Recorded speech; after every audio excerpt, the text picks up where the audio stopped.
que le tenemos que hacer un aplauso y un reconocimiento especial, acá está acá una panza a punto de tener familia y acá la ven, firme, al firme. Se merece todos los aplausos y las manitos. Muchas Tenemos, gracias, muchas gracias. tenemos también a Guillermo Draper, editor de política del semanario Búsqueda, miembro del Consorcio Internacional de Periodistas de Investigación y profesor de esta universidad. Creo que Buenas. alguno de ustedes lo conoce. Y a Javier Massa, filósofo, columnista y también docente de la UCU, creo que también lo conocemos. Antes de empezar, me gustaría comentarles un poco la modalidad que vamos a seguir a través de Zoom. En principio, la idea es que cada uno de nuestros invitados plantee sus ideas, sus argumentos, luego tengan una discusión y después vamos levantando las manitos para hacer preguntas. ¿Está?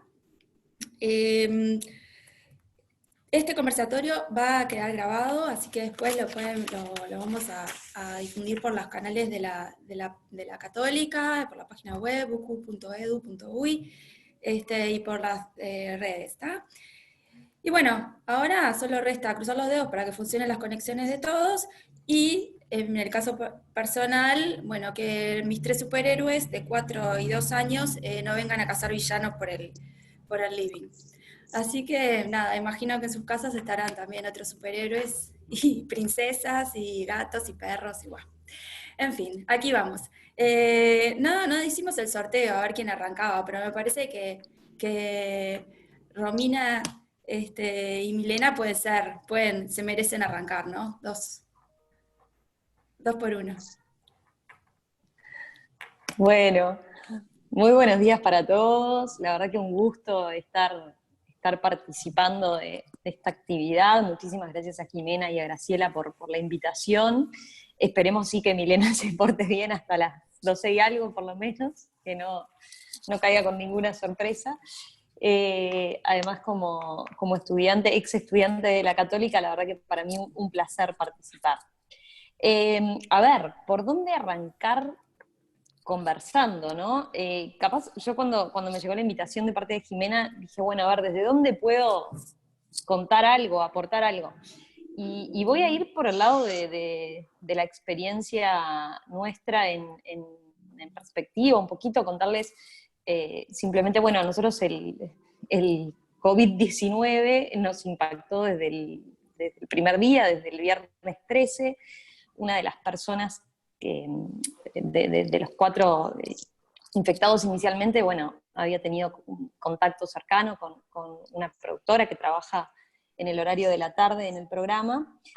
Y bueno, eso hizo que para nosotros enseguida tuviéramos que tomar medidas, ¿no? En mi caso, como estaba embarazada, bueno, de inmediato empecé a teletrabajo, con lo que implica en el caso de un programa de radio, ¿no? Como es, bueno, hacer un estudio en una casa y tratar de salir al aire en las mejores condiciones, con la pérdida de ese contacto, obviamente, del mano a mano, que es esencial para 2 conductores, ¿no?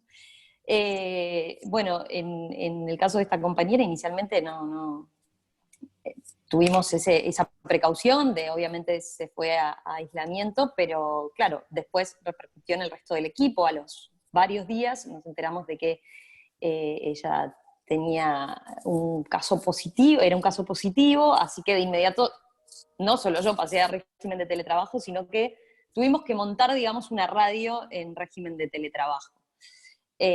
Con todo un desafío, ¿no?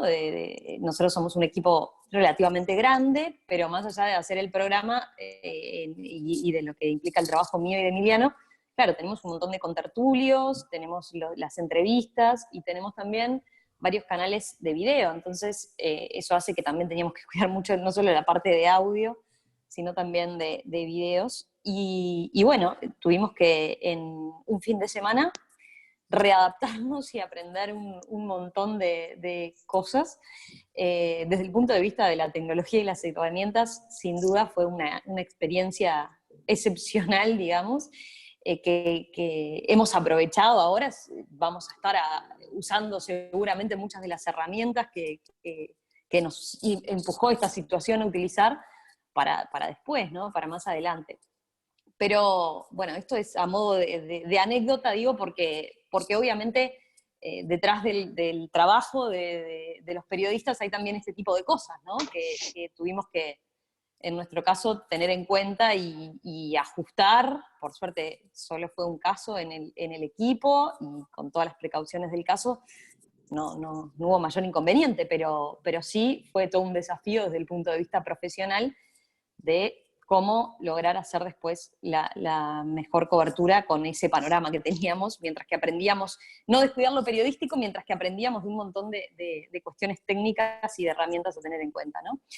Desde la cobertura periodística, bueno, capaz que esas propias vicisitudes y esas dificultades que tuvimos en el arranque ya, hizo que como equipo nos fortaleciéramos mucho y dijéramos, bueno, acá estamos ante un momento histórico para aportar desde el lado periodístico, ¿no?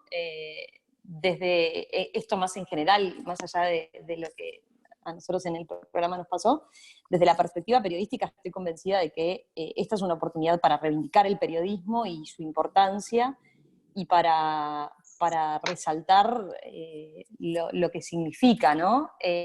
Capaz que estábamos en un momento de descrédito de parte de la sociedad, y bueno, acá tenemos una oportunidad para demostrar por qué es importante el periodismo y qué es lo que aporta en un momento de tanta incertidumbre, ¿no?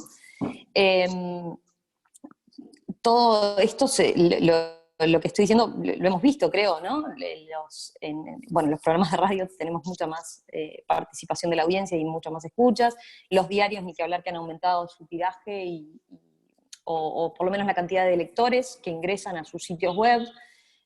Los programas de televisión han incrementado su audiencia y han tenido que readaptar su programación para ajustarse a las demandas de la gente. O sea, hay necesidad de información confiable, veraz, que aporte algo de luz, y esto hay que hacer quizás un paréntesis, ¿no? Que hay que decir que obviamente desde el punto de vista de la cobertura periodística ha sido todo un desafío, y quizás la información que en un principio parecía muy certera, muy confiable, bueno, después va cambiando, se van llegando a nuevas conclusiones hasta desde el punto de vista científico y demás, lo que, por otro lado, también representa un desafío para nosotros como periodistas, ¿no? Esto es una percepción personal, quizás después vale la pena comentarlo. A mí me da la sensación de que al principio también el mayor grado de incertidumbre llevaba a que hubiera más circulación de fake news y demás. Creo que después se aplacó un poco eso, no tengo elementos para probarlo, es insisto, una percepción personal, pero de vuelta reafirma eso que yo decía, ¿no? La gente está buscando, en un momento de tanta incertidumbre, está buscando tener una cara confiable,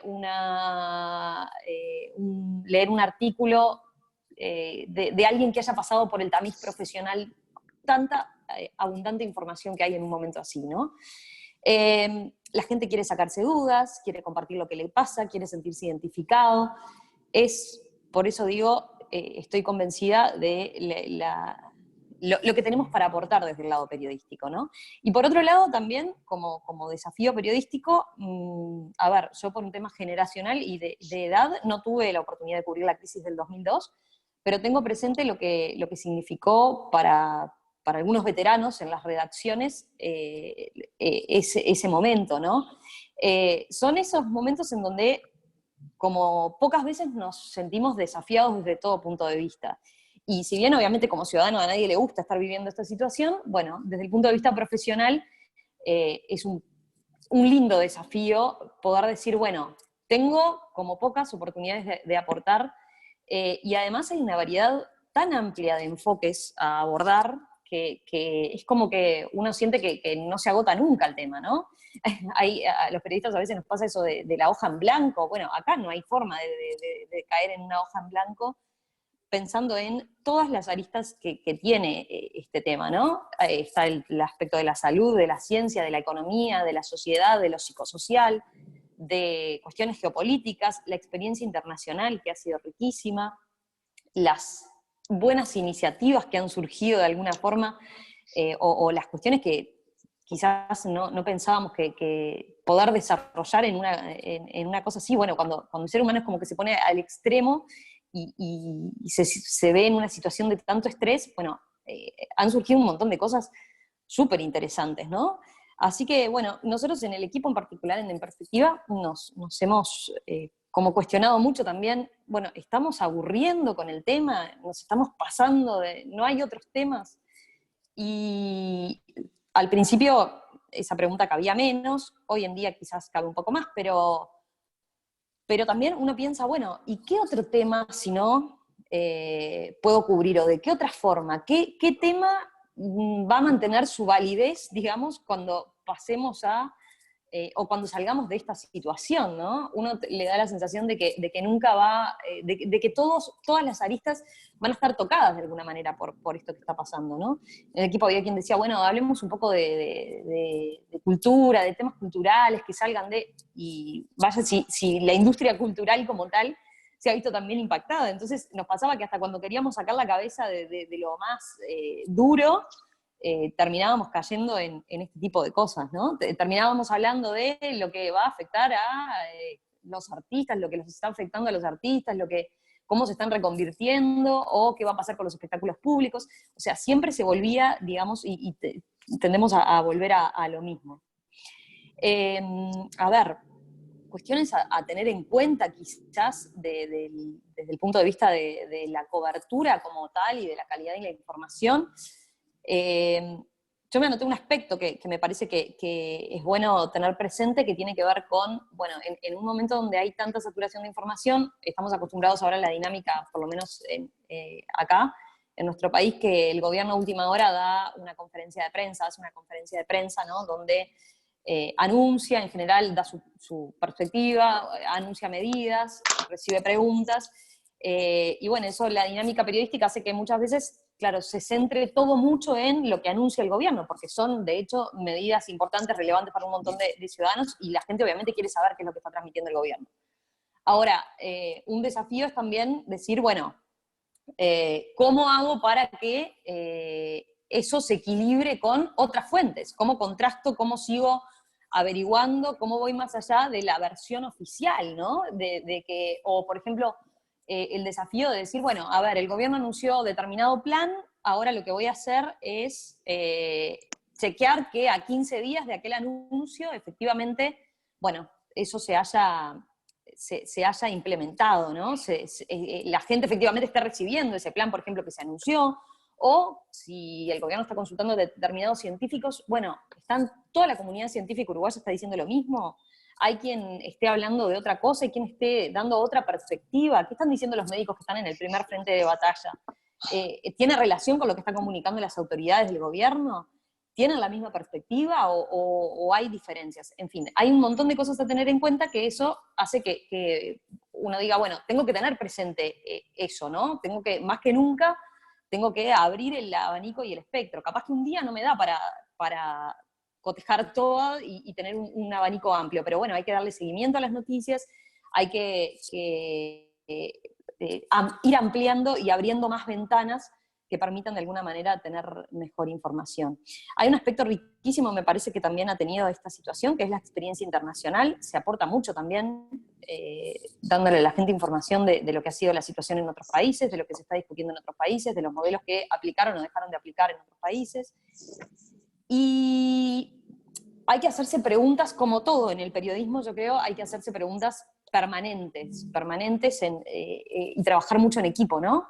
Tener esas instancias de debate que capaz que las redacciones últimamente estábamos más olvidados.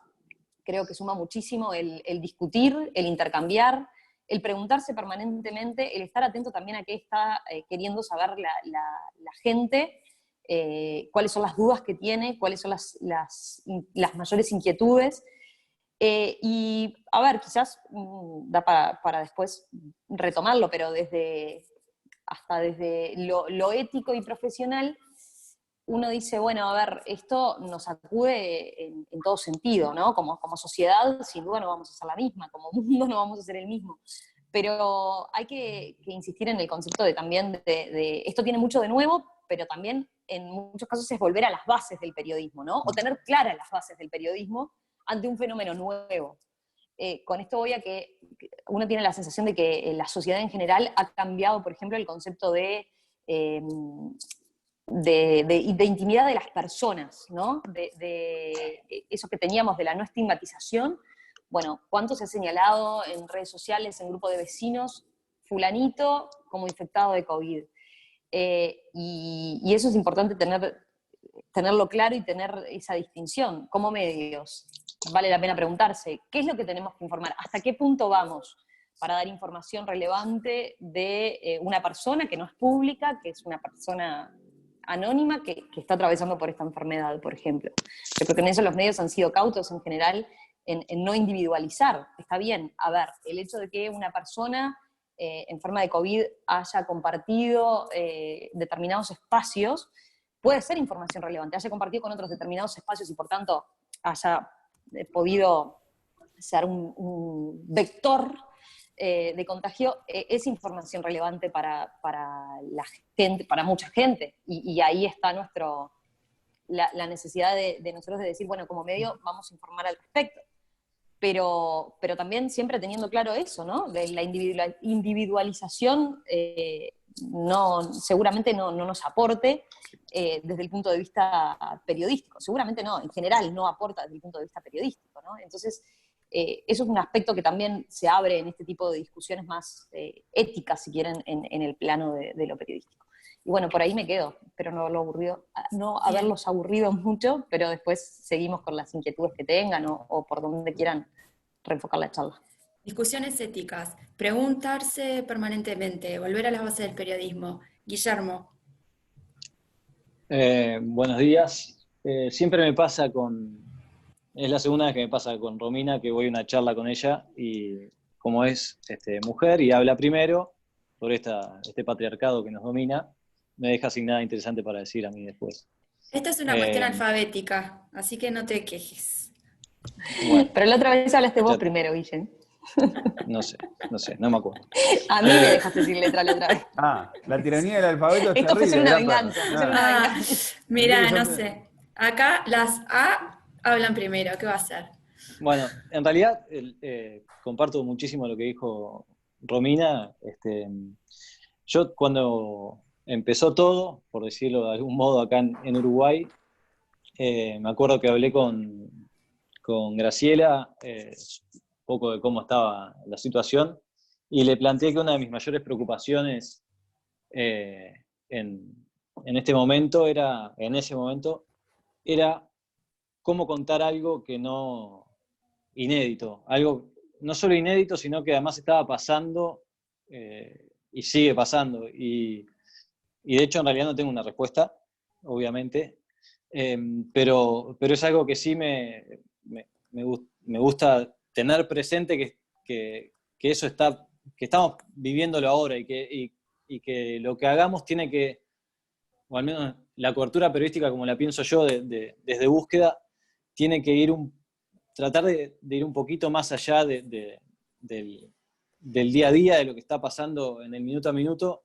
para tratar de mostrar un bosque que en realidad todavía no sabemos la extensión, o sea, es hasta imposible lo que estoy diciendo de contar el bosque porque no sabemos el bosque cuán largo es, cuánto falta para llegar al otro lado del recorrido, pero sí tratar de mirar las cosas con un poquito más de perspectiva de lo que de esta inundación de información que estamos recibiendo, lo cual es muy difícil. Romina hacía referencia a la crisis del 2002, que yo la viví como estudiante, también para inventar la cédula. No era periodista todavía, pero es como que la comparación que estamos tratando de hacer con esta crisis, que tampoco es válida, porque esta es una crisis tan distinta y tan... bueno, para algunas generaciones es la primera, pero para los que vimos de costado la otra es distinta igual, porque fue como que nos zambullimos del 13 de marzo, nos cayó esto y no fue como la crisis del 2002, por lo que uno veía que era un proceso de deterioro que los medios incluso íbamos alertando de cómo se venía, cómo la crisis iba avanzando, cómo nos íbamos hundiendo cada vez más, sino que esto fue como un una zambullida así derecho al barro, y el barro nos está tapando y nos sigue tapando, y tenemos que ver cómo salimos, pero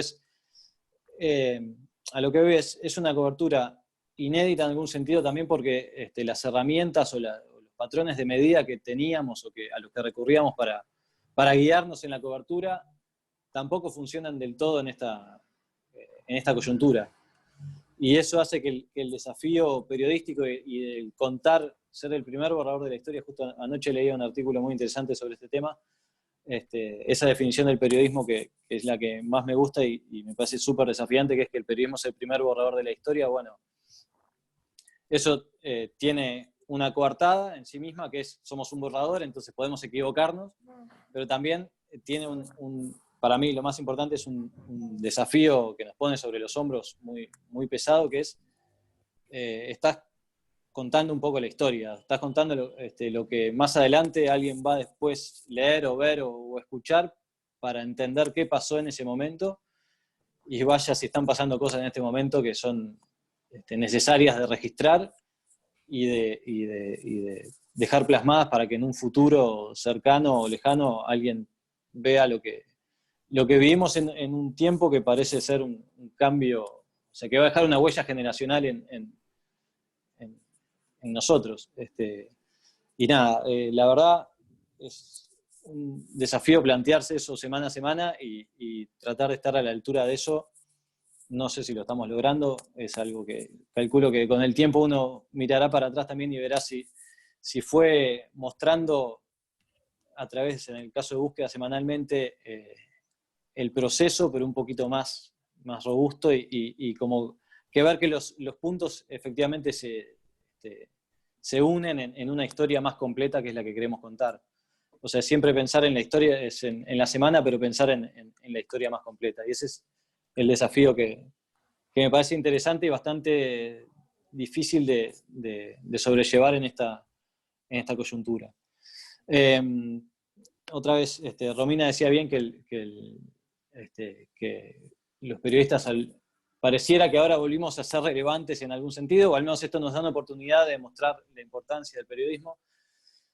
Me encantaría que eso fuera así. Yo creo que lo que hacemos es importante y es necesario para la sociedad. Soy un poco más escéptico en cuanto a que estos golpes van a volver a darnos ese rol o esa relevancia que nosotros creemos que tenemos o que tuvimos, por una cuestión de que me parece que hay un cambio social que hizo que para otra discusión capaz, pero las grandes instituciones del siglo XX, y los medios éramos una de las grandes instituciones del siglo XX que formaba opinión en algún caso, estamos cuestionadas por las nuevas formas de consumo y las nuevas formas de comunicación y las nuevas formas de vida. Entonces, creo que el periodismo, si bien está demostrando lo importante que es, no sé si eso va a hacer que volvamos a ser importantes. Esa es una salvedad que todavía tenemos que seguir trabajando sobre eso para ganar nuestro lugar de otro modo, quizás. No por la desesperación de una crisis, sino porque logramos ensamblarnos a esta nueva forma de vida. En realidad, yo dejaría por acá como para seguir la discusión a partir de las preguntas o de lo que planteé Javier, que hoy ya lo vi tuiteando cosas interesantes que comparto y que no le voy a spoilear. Voy yo Javier, ahora. dale, sí, Javier. Bien. Quiero decir que intercambiamos 2 o 3 mails tirando líneas generales del conversatorio, y si lo hubiéramos hablado durante 45 minutos por Zoom, no hubiera quedado mejor el hilo conductor que se acaba de dar cuasi espontáneamente, porque creo que voy a enganchar directo con lo que dijo Guille recién, así como Guille enganchó con lo que terminó de decir Romina, ¿no? Yo creo que una de las cosas más interesantes que estoy viendo en el seguimiento de la cobertura que se está haciendo de esta crisis del COVID o del coronavirus, como querramos llamarle, es esto de cierta pugna por la narrativa, ¿no? Cierta pugna por agarrar la punta de la narrativa, sobre todo a largo plazo de esto, ¿no? Porque creo que la narrativa a corto plazo está medianamente establecida y está dominada un poco por el reporte científico y por la academia, si se quiere, como más mucho de la OMS ahí y las contrapartes regionales de cada uno de estos organismos, ¿no?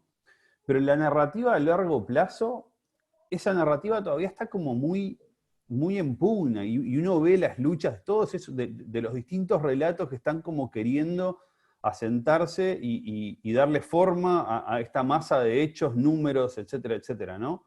El autoritarismo de vigilancia, que viene a destronar a la democracia, la crisis del capitalismo puesto en jaque, la venganza de la ecología y del ecosistema, y podría seguir con unas cuantas, bueno, la teoría conspirativo-económica, China versus Estados Unidos, o sea, hay una diversidad acá de narrativas en pugna, ¿no? Jugando una pulseada majestuosa en términos de manejo de la información, que realmente para los que estamos del otro lado y si quiere, desde la academia, nos da como yo creo que la mejor serie que jamás podría estar siendo transmitida en Netflix, la estamos leyendo día a día en ver cómo aparecen hilos de estas distintas narrativas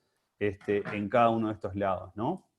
Y yo creo que esto le plantea un desafío muy interesante al periodismo en términos genéricos y a los periodistas, ¿no? O sea, porque puede existir por ahí digamos, la tentación de ser reactivo en esto, ¿no? Y no parar el carro en la crítica, en la crítica, en la autocrítica, en el espejo, ¿no? Yo hace poco tuiteaba esto del predominio preocupante para mí que tiene la metáfora belicista, la metáfora, si se quiere, de la lucha, ¿no? Y justo hoy retuiteé a cuento de esto el discurso de Boris Johnson, que la replica, si se quiere, y redobla la apuesta de la metáfora belicista, y dice, tenemos al virus apretado contra el piso y le estamos, ¿no? O sea, lo estamos apretando ahí, estamos a punto de reventarlo. Literalmente dice esto. Y qué difícil que es no plegarse a un tropo lingüístico, ¿no? Que parece inocente, pero que sin embargo nos obliga a montarnos a caballo de toda una narrativa en torno al modo de entender los efectos y las consecuencias y la intencionalidad incluso del virus, que a veces, si nos lo ponemos a pensar y damos ese parate crítico, es como que decimos, no, a ver, no tiene como ni pies ni cabeza pensar que el virus es un enemigo que quiere derrotarnos, ¿no? O sea, es como difícil de hacerlo entrar en un razonamiento crítico. Pero sin embargo, ¿no? Esa bola de nieve del tropo lingüístico nos puede llevar puestos, ¿no? Y ahí también evitar algo que yo llamo como que en tiempos de redes y en tiempos de comunicación en redes suele ser cada vez más habitual, esto de como una especie de vicio o de adicción por el sesgo de confirmación, ¿no? O sea, es como que los usuarios y no tanto a veces los usuarios, sino también los que producimos contenido en redes, que en definitiva somos todos, porque hoy en día todos somos usuarios y productores de contenido, nos hemos vuelto casi que un poco, yo diría que adictos, ¿no? Como si fuese una droga de alto impacto al sesgo de confirmación, ¿no? Y entonces estamos como, tal cual, como pequeños adictos, yanquis, ¿viste? Así, como buscando todas aquellas noticias y todos aquellos tweets, incluso de los lugares más recónditos y de las fuentes menos confiables, que nos permitan agarrar y decir que todo esto es un verso de la OMS, ¿no? Para poder confinarnos a nuestras casas y hacer dinero en función de vender vacunas de largo impacto o dudosa trazabilidad, ¿no? O sea, o cualquiera sea la teoría conspirativa de turno o lo que fuere, ¿no? O sea, de alguna manera, esta pugna por narrativas, en esto yo creo que muestra, si se quiere, como uno de sus peores vicios o una de sus aristas más peligrosas, y es que hoy uno tiene un guiso tan importante, digamos, o si se quiere, como de un guiso con tantos ingredientes ahí, que uno puede elegir qué es lo que va a comer de ese guiso y cómo digerir su información, ¿no? O sea, yo ni bien entró en vigencia entró en vigencia, no, ni bien salió la conferencia de Trump sobre los rayos ultravioletas y el tomate, no sé, un café con leche con aguaján en la mañana para combatir el coronavirus, ¿no? Salí como loco a buscar a esos tuiteros conservadores en Estados Unidos a ver qué era lo que estaban diciendo. Y había gente que estaba diciendo que esto puede ser razonable, ¿no? O sea que, bueno, ¿y por qué no empezar a tomar un aguajane quizás en pequeñas dosis que te puede hacer bien, ¿no? En esto estaba el paper, digamos, que salió en plan de parodia hace poco, creo que fue la Universidad de Chicago que lo tuiteó, en plan de decir, no, hicimos un estudio empírico, leímos las etiquetas de los productos y parece que esto no va a funcionar. O sea que no tomen aguajane, muchachos. Pero bueno, estaba ahí la idea, ¿no? Es decir, hay gente que está sosteniéndolo. Y por último, yo creo que esto nos lleva de vuelta al viejo y querido y inacabado, por siempre será, debate sobre los límites de la libertad de expresión en estos tiempos, ¿no? O sea, terminamos una clase hace 5 minutos con Facundo, que anda por acá en la vuelta, hablando sobre hasta dónde empiezan, dónde terminan los límites de la libertad de expresión. Me llamó muchísimo la atención en un artículo que compartía en estos días con los compañeros de panel, sobre que Evan Williams, creador de Blogger, co-creador de Twitter, creador de Medium, yo creo que quizás uno de los periodistas o de los emprendedores del mundo online, si se quiere, que más ha defendido las versiones más radicales y absolutas de la libertad de expresión, tanto en Blogger como en Twitter, como en Medium, le dio de baja un artículo sobre estas cuestiones y estas versiones en torno a justamente a esto de tomar aguajane y yo qué sé, ¿no? Estamos hablando de un tipo que luchó a brazo partido porque cualquier persona pudiera decir cualquier cosa en cualquiera de sus plataformas, ¿no? Sin embargo, hoy está ahí dando la batalla y censurando abiertamente, ¿no? Noticias en torno a esto. Lo que nos lleva a también lo que hablábamos en el principio, digo, hasta dónde en tiempos de crisis, ¿no? Podemos sostener medidas democráticas en la comunicación y hasta dónde hay una pugna y un llamado por un cierto autoritarismo en clave de las autoridades de la OMS, o sea la autoridad quien sea, pero decir, bueno, que venga alguien acá y valide la información, ¿no?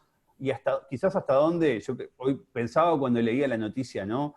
sobre Evan Williams, donde le baja esta nota en Medium, hasta dónde en tiempos de crisis nos podemos dar y esto va como entre todas las comillas que le puedan poner, el lujo de una libertad de expresión a bocajarro, ¿no? Esto puede suceder, y qué peligroso si no sucede, ¿no? Porque ya sabemos todos los peligros que esto entraña del otro lado, ¿no? De la otra cara de esta moneda, todos la conocemos, ¿no? Los peligros de limitar la libertad de expresión en aras de lo que sea, ¿no?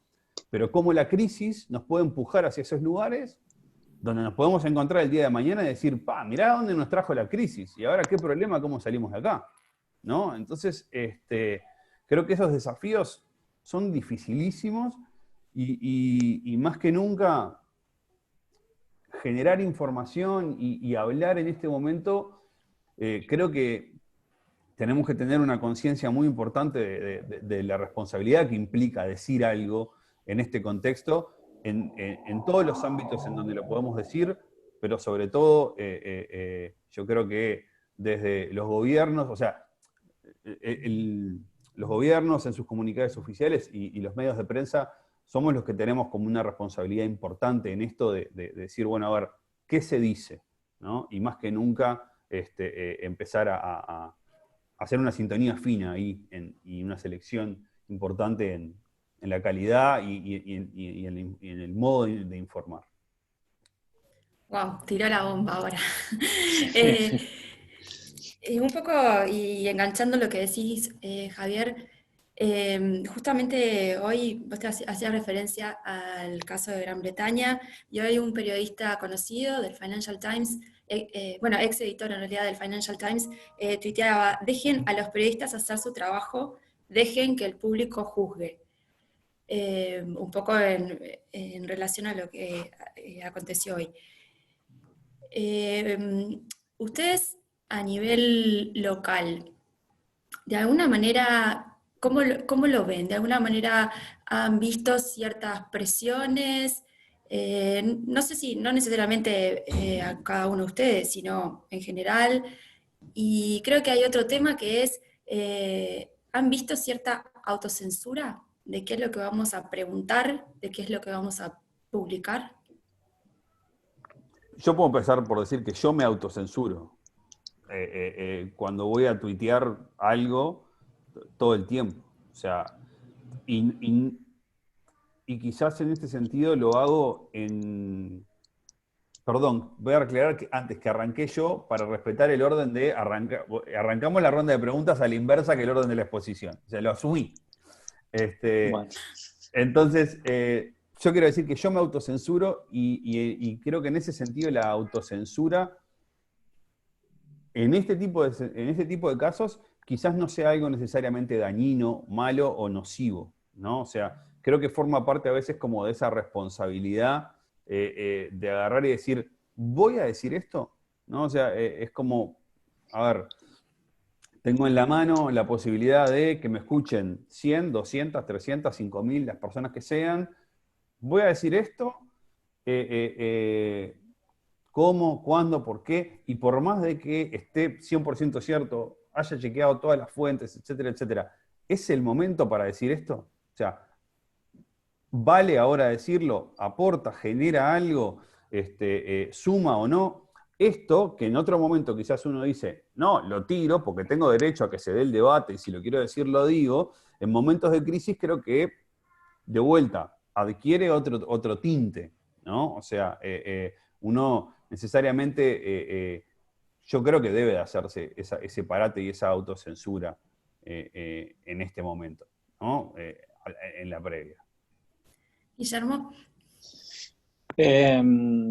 Polémico y actual, Javier, con las cosas que dice. Siempre. No, a ver, un par de cosas. El tema de la censura y la autocensura en tiempos de crisis. Bueno, primero yo creo que... Presiones, capaz que no censura, pero presiones. Pero retomo también algo que decía Javier en sus intervenciones, hay un... ¿cómo decirlo? Obviamente hoy cualquiera puede tuitear y decir lo que quiere. Yo voy a hablar de lo que hacemos los periodistas o deberíamos, el deber ser del periodismo, ¿no? Me parece. Que en este caso no debe haber ni censura ni autocensura. Incluso me parece hasta problemático y riesgoso hablar de censura en momentos de crisis porque hay un bien superior, porque mi temor por lo general es quién define cuál es ese bien superior y quién define qué es lo que se debe censurar y qué no. Y por lo general las experiencias, como bien decía Javier, que hay experiencias sobre eso y las experiencias siempre tienden a ser censura el que tiene el poder y lo que termina censurando es la disidencia. Lo que sí no quita que nosotros, desde el punto de vista de los periodistas, obviamente el ciudadano en general, pero desde el punto de vista de periodistas en particular, manejemos la información con rigor y con responsabilidad, pero con la responsabilidad de que estamos manejando información que vamos a volcarle a la opinión pública, a la ciudadanía, y que tiene que estar, en nuestro caso, tiene que estar chequeada, tiene que ser de interés público, y nada, y tiene que cumplir con los fundamentos básicos, como decía Romina al principio, del periodismo. Eso quiere decir informar cosas complicadas en crisis, sí. Quiere decir informar cosas que pueden dejar mal parado a un gobierno que necesita solidez para manejar la crisis, también. Porque, lo que digo, si nosotros empezamos a autocensurarnos, y aquí en este tipo de momentos de crisis se juega mucho al tema del patriotismo, ¿no? De, bueno, no, pero no informes eso porque vas a complicar al gobierno en un momento en que necesita que toda la ciudadanía esté detrás porque estamos capeando un temporal complicado. No, yo creo que ahí sí, es necesario mantenerse en los fundamentos básicos, decir, yo voy a informar, por más que esto al gobierno le genere un problema, porque si lo que estoy informando seguramente sea algo que el gobierno deba tener que mejorar, porque por algo lo pone en un problema. Entonces, si yo no lo expongo, seguramente el gobierno o no reciba la presión social suficiente necesaria para mejorar ese problema. Obviamente después hay circunstancias ultra especiales, que son las recontraexcepciones en las cuales podemos sentarnos a discutir cuándo informar o no algo. Pero hoy no se me ocurre nada en cuanto al coronavirus que no merezca la pena ser informado si es de interés público. No me imagino todavía una hipótesis de conflicto en la cual haya que censurar un contenido informativo actualmente. Romina. A ver, 100% de acuerdo con esto que decía Guilla al final, ¿no? De lo que tiene que ver, sí, en este tipo de situaciones se suele apelar a ese patriotismo. Los medios estamos para hacer nuestro trabajo como siempre, ¿no? Nuestro lema debe ser justamente actuar de alguna manera de contrapoder y poder reflejar esas cosas que quizás, bueno, un gobierno no está haciendo bien. Yendo una cuestión más a otro plano, en la práctica, que capaz que es alguna duda que tienen quienes están estudiando periodismo y capaz que todavía no ingresaron a una redacción. Muchas veces hablamos de la censura de parte de el poder, ¿no? Yo lo que puedo decir es, no sé, no recuerdo una situación ahora de estas últimas semanas donde hayamos recibido una presión o algún tipo de comentario en mal sentido que debamos interpretar como que se nos estaba censurando o intentando incidir en los contenidos. Tampoco recuerdo o tengo presente, capaz que Javier o Guillermo sí, de alguna situación denunciada por algún colega en ese sentido. Creo que la mayor presión o el mayor desafío que tenemos hoy en día los periodistas no es, digo hablando a nivel local, ¿no? Porque también hay experiencias interesantes de lo que está pasando en otras partes del mundo que las compartían en lecturas tanto que envió Jimena como Javier, donde se veía que a nivel de las autoridades estaban tomando otras medidas tendiendo a limitar la libertad de expresión. En nuestro caso, creo que las mayores presiones hoy en día vienen de parte de las redes sociales y ese temor que podemos tener a enfrentarnos a ese linchamiento público, ¿no? Que creo que es lo que más ha pasado o lo que quizás a los periodistas les inquieta más, ¿no? En qué medida tienen que cuidarse en su trabajo por la posible amenaza de ser linchados o cuestionados en las redes sociales, ¿no?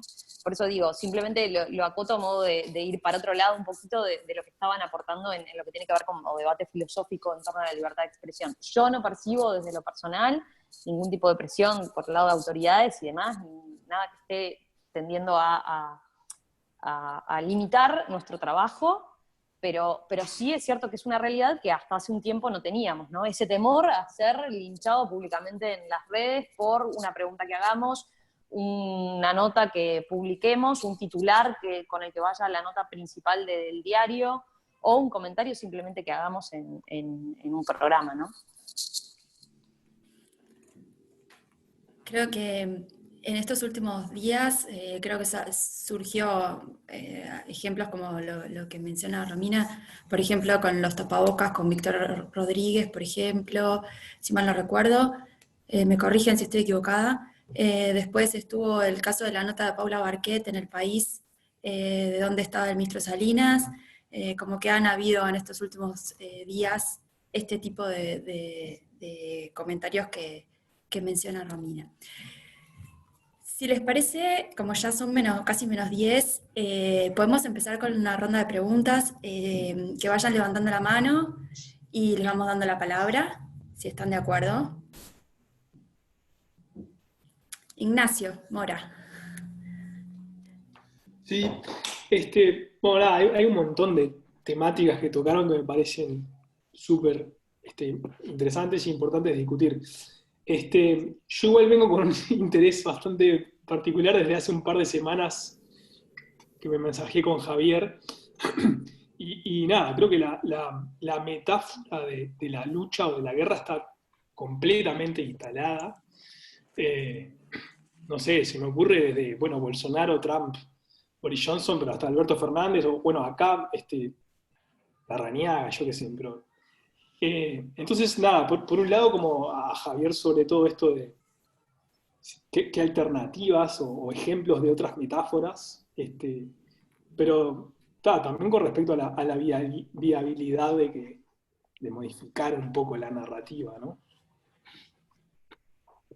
Bien. Javier.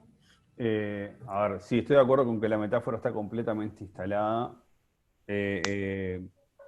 Y a veces hay algo que también es cierto en esta línea, y es que cuando las metáforas se instalan y cuando los tropos discursivos se instalan, es muy difícil desinstalarlos. O sea, no depende, digamos, no sé si hay mucho que podamos hacer más que, como hablantes, ir contra ese tropo discursivo. O sea, es lo único que nos queda, y hacer esto que estamos haciendo, que es como ponerlo bajo una lupa crítica, ¿no? O sea, decir, che, esta metáfora de la lucha no nos hace bien. O sea, no, en realidad, a ver, no es que quiera que no nos haga bien. Yo, de vuelta, en aras de ser claro en la crítica con la metáfora de la lucha, creo que lo que yo quiero decir es una metáfora que parece ser antifuncional o ir en contra de el panorama a futuro, o de lo que se parece, perdón, de lo que pensamos que se va a parecer el panorama futuro al que nos vamos a tener que enfrentar, ¿no? O por lo menos tal como lo dicen las autoridades médicas y como lo estamos viendo en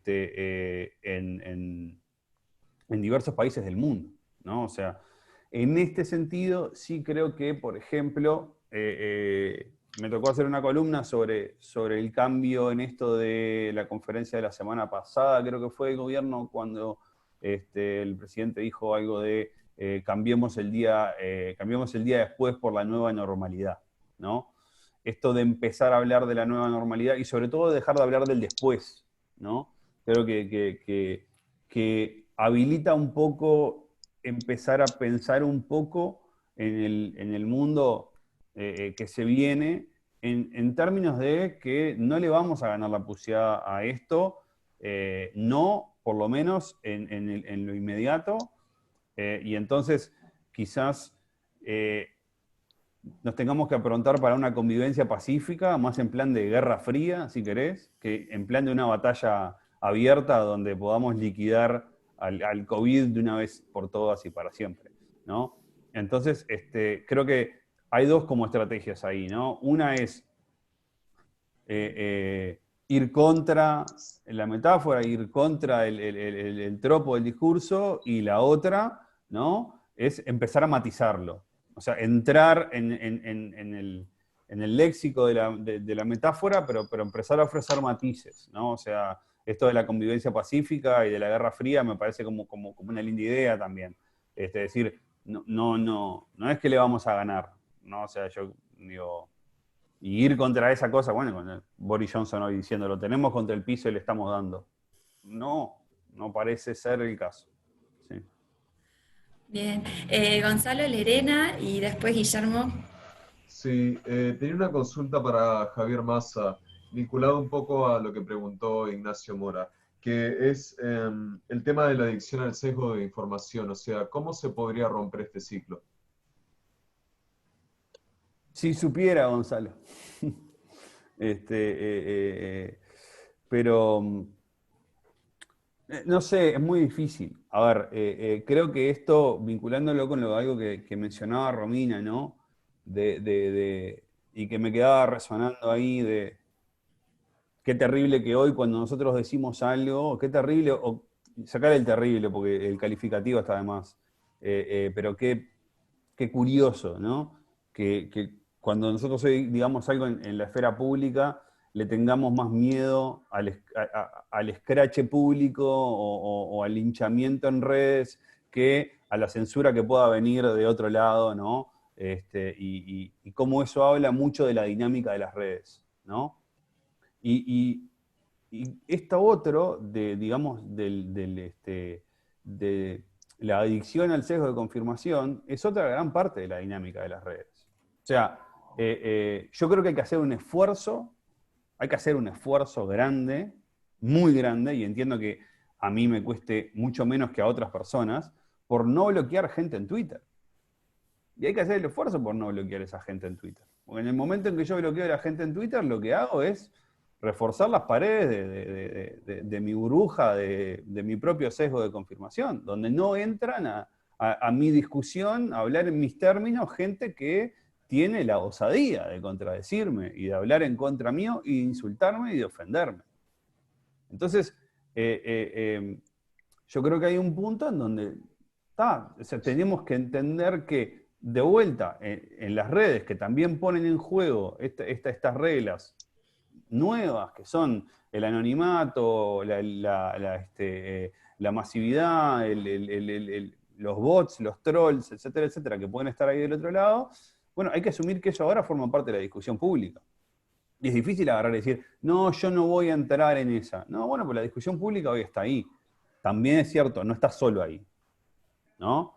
Entonces yo creo que esto de decir, salgamos de los sesgos implica a veces también ir a buscar, y esto también yo creo que hay una parte importante de educarnos en el consumo de medios para evitar estos sesgos, el entrar en sesgos de confirmación. A mí, por ejemplo, yo no soy fan de los tuiteros de ultraconservadores norteamericanos, ni tampoco de los de ultraizquierda, pero no importa, digo, o sea, pero hoy cuando escuché las conferencias de Trump, fui a buscar a ver qué decían. Y tuve que agarrar y hacer el esfuerzo por ir y caminar hasta el kiosco en donde está esa gente. ¿No? Pues, no los tengo en mi feed de Twitter, pero los fui a buscar. ¿Y por qué? Porque tengo que entender que hay que hacer el esfuerzo por romper la burbuja, porque si no lo hago, el consumo automático de medios no me va a romper la burbuja. La burbuja va a quedar intacta, ¿no? No sé si es alguna punta para discutir esa pregunta. Guillermo. No, yo en realidad era complementar la primera pregunta, la respuesta de Javier, que me parece, que fue algo de lo que leí hoy en Twitter que él había escrito ayer, que el tema de la metáfora de la guerra, que yo recuerdo cuando empezó un poco la cobertura del tema, sobre todo en el exterior, lo que llegaba era eso, ¿no? Era como estaban en el frente de batalla, en las trincheras, los médicos están en la primera trinchera, etcétera, etcétera. Y es obviamente una metáfora seductora para la comunicación, es fácilmente comunicable y transmitible. Después, si uno empieza a meterse en el tema, se da cuenta que es un error. Y creo que el propio gobierno, las autoridades y los principales interlocutores a los que uno busca como periodista, los científicos, incluso los médicos, ya están transmitiendo otra cosa. Por eso mismo decía Javier, porque esto, si es una guerra, vamos a perder. Entonces, hasta desde el punto de vista, si está mal porque no es una guerra, sino que es algo con lo que vamos a convivir y hay que lidiar con eso, hasta el punto de vista comunicacional para las autoridades es un error plantearlo como una guerra porque no van a tener forma de mostrar una victoria. Entonces, sea por términos electorales, de opinión pública, o sea por lo que realmente importa, que es un error plantearlo así, me parece que esa metáfora va a ir perdiendo fuerza por la vía de los hechos y con el tiempo va a quedar un poquito solapada. Genoni. Hola, buenas. Muy interesante todo lo que están hablando. Mi reflexión o pregunta, que puede tener varias visiones, es acerca de cómo el periodismo debe posicionarse frente al síndrome del complot, a lo que decía Javier, a estas teorías conspirativas, si debe posicionarse desde un lado más desde el silencio, o tomar eso que decía también Guillermo, esa perspectiva, o dar una respuesta, o apegarse a una teoría si es que la comparte, o si eso podría ser perjudicial para la sociedad. Donde, no sé. Quien quiera me la comparte. A ver, no sé si no sé si es si es un ethos para el periodismo. Yo no me animo. Me falta oficio periodístico para poder tirar un lema acá de ethos periodístico. Así que le paso las pelotas a los periodistas que están en el panel. Pero sí, por lo pronto, lo que puedo decir es algo que creo que en algún momento lo habíamos mencionado, esto de que hay veces que eso, quizás la manera de combatirlo es con contrainformación o con más información, ¿no? O sea, entonces, de vuelta, yo creo que el problema que tiene esa solución, que es la solución histórica, ¿no? Es que en estos momentos a veces puede ser difícil. ¿Por qué? Porque la teoría conspirativa, como entra y calza mucho mejor, entre otras cosas, en la metáfora belicista, ¿tá? Resulta tanto más seductora y quizás como más en sintonía con cómo se está planteando el discurso por afuera. Entonces, en términos generales, se sintoniza más fácil la metáfora conspirativa que el biólogo que te viene a hablar de el salto, no me acuerdo ni del término, lo escuché a Radio el otro día explicando esto del salto interespecie del virus y yo qué sé qué historia, ¿no? Ya ni siquiera lo puedo reproducir, ¿está? Pero, o sea, por lo complejo, ¿por qué? Porque las explicaciones complejas requieren de tiempo y de procesamiento y además requieren una educación en la terminología propia de la explicación, que quizás en este momento mucha gente no tiene tiempo para invertirlo, ¿no? O sea, ni energía. Entonces, cuando viene como un centro por elevación así, ¿no? En el medio del área, con el arco vacío, la teoría de esto lo largaron los chinos para apoderarse del mercado mundial, ¿no? Y mirá, puedo hacer algo que no estaba pudiendo hacer, que es agarrar y trasladar y ponerle un rostro al virus sin cara enemigo, ¿no? Entonces ahora aparece el virus sin cara enemigo, ¿no? Tiene cara y son los chinos que se quieren apoderar del mercado mundial. O en otras cosas que lo hemos visto, son los que salieron a correr por la Rambla. Y ahí está la cara. ¿No? Se le ponemos... Entonces, es como que aparecen esos pequeños chivos expiatorios, pequeños o más grandes, que me permiten a mí ponerle cara a este enemigo sin rostro que aparece en la metáfora, porque obviamente que nunca va a poder tener cara el enemigo virus ahí, ¿no? O sea, más allá de la figurita de que parece la pelotita esa que aplasta a veces mi hija para jugar, ¿no? Y entonces yo creo que la teoría conspirativa, el peligro que tiene en este momento es que es funcional.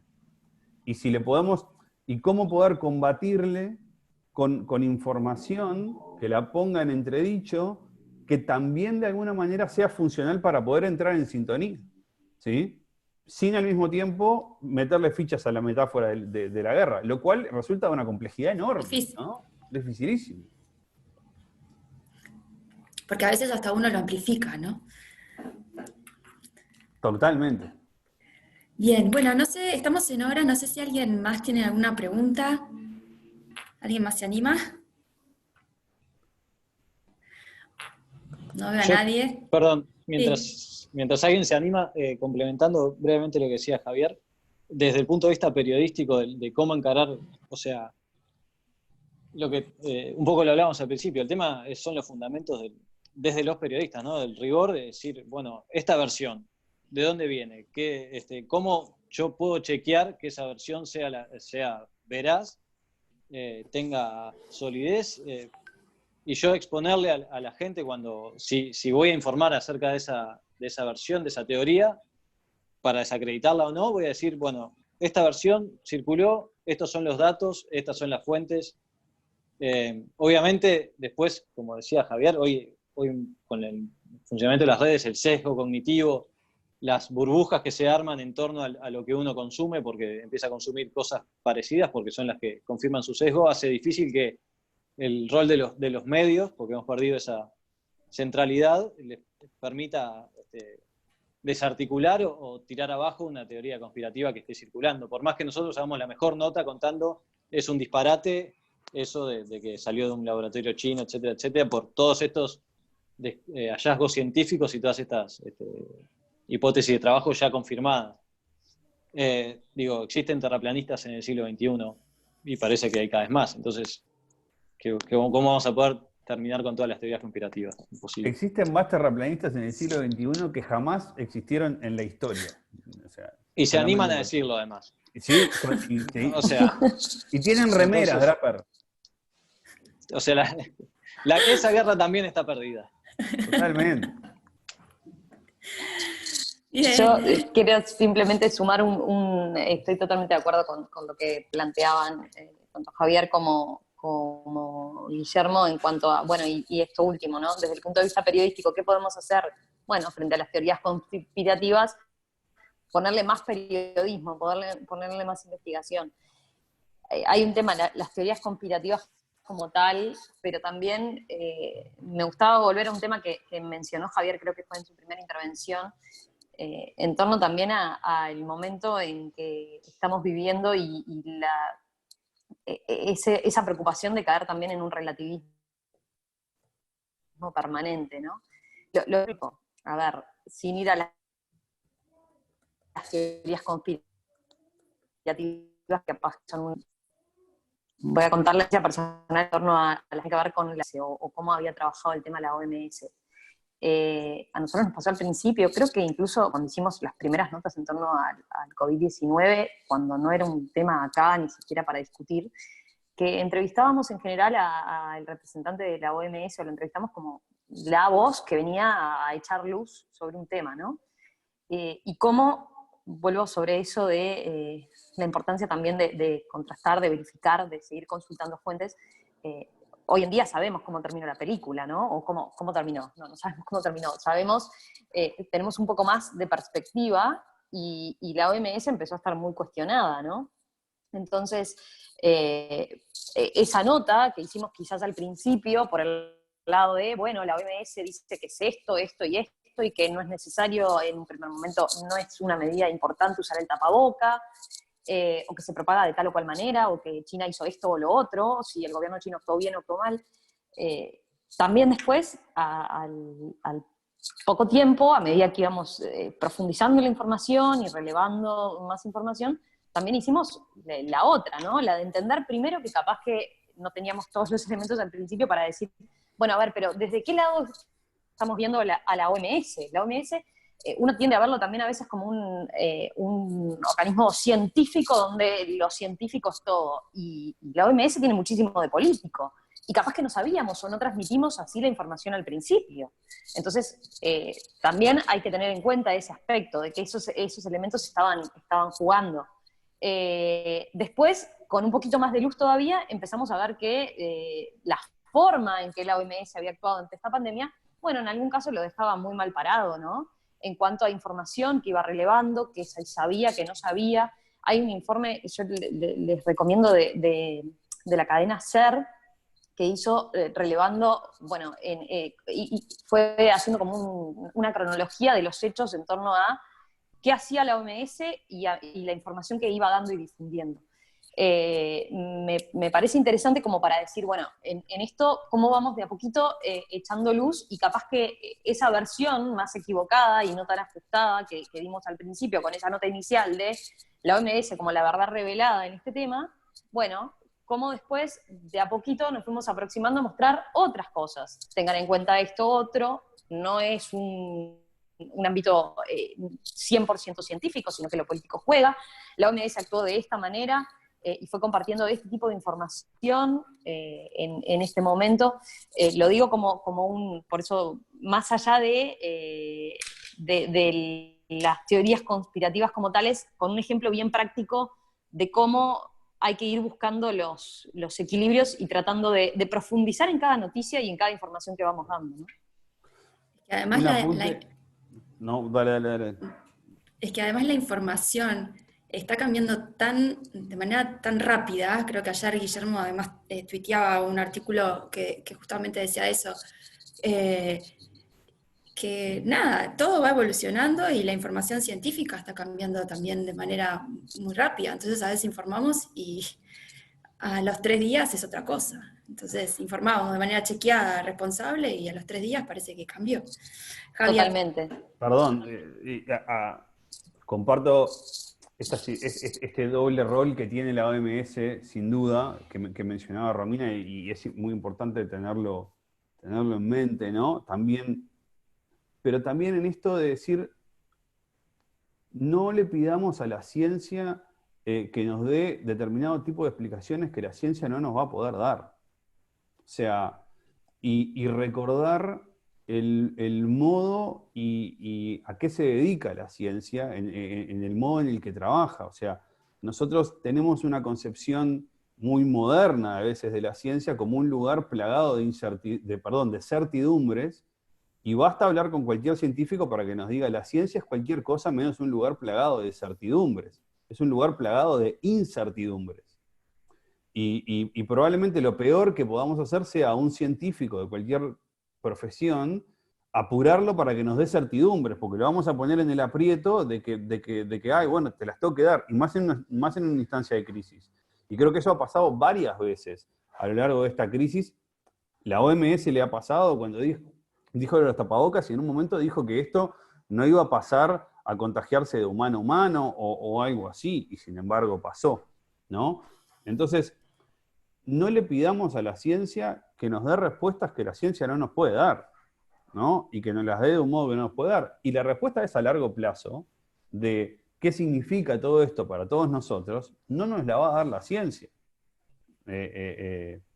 Diría, y por suerte tengo por lo menos uno que estoy viendo ahí, un colega acá en la vuelta, para eso estamos los filósofos, para decir cuál es el significado de esto a largo plazo. Pero, o está la literatura, si se quiere, pero seguro que no están los científicos, ¿no? Entonces, tengamos también claro a dónde vamos a buscar explicaciones, o mejor dicho, con qué expectativa vamos a buscar explicaciones a los distintos lugares, ¿no? Y ser consciente a veces de esas limitaciones de las explicaciones que buscamos. Señores, no sé si tenemos alguna otra pregunta, algún otro comentario. Si no, les quería recomendar que hay una columna de opinión que publicó hace unos días el New York Times del Premio Nobel de Literatura de Pamuk, que cuenta a lo largo de la historia cómo los humanos nos comportamos con las pandemias. Y generalmente lo que ha pasado es que la primera acción es negarla. Después, por ejemplo, queremos creamos rumores y diseminamos información falsa, también matamos al mensajero, se las recomiendo, y si a ustedes les interesa, les podemos comentar, les podemos compartir, mejor dicho, todos los links que hemos estado comentando entre nosotros en estos días, que de verdad aportan muchísimo también a este rico debate que Romina, Javier, Guillermo nos han regalado hoy. Señores, si quieren, nos quedamos por acá y ya saben que va a estar disponible este conversatorio en la web de la Católica y en los otros canales. Y quiero agradecerles muchísimo a todos ustedes por haber compartido este tiempo con nosotros, y muy especialmente a Guillermo, a Javier y a Romina y Milena. Así que lo dejamos por acá y creo que vamos a tener algunas notas también para compartir. Chao, muchas gracias. Muchísimas gracias por la invitación y ha sido un placer. Lo mismo, muchísimas gracias por Muchas la gracias a todos. invitación y un gustazo. Bueno, señores, un placer. Hasta luego. Hasta luego. Chao, chao. Chau, chau.